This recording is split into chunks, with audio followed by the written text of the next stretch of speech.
Usiwatukane watoto wako wala kutumia lugha ya matusi. Jinga wewe, taira mkubwa. Hayo maneno ndiyo yanayoathiri watoto. Maneno unayowaambia watoto wako ndio yaliyowaumba wawe hivyo, aina hivyo walivyo. Mtoto wako hata akipata 30 ya 100 anakuletea matokeo. Unaona yale maneno unayomwambiaga wewe, hayo ndio yanamshusha chini. Taira mkubwa wewe, jinga kabisa. Mimi nalipa ada, kilaza wewe.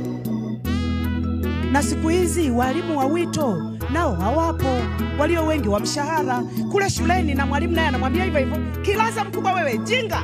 Kwa hiyo mtoto anaona okay, mama na baba wananiambiaga ni jinga na mwalimu ananiambiaga ni kilaza, ni kilaza.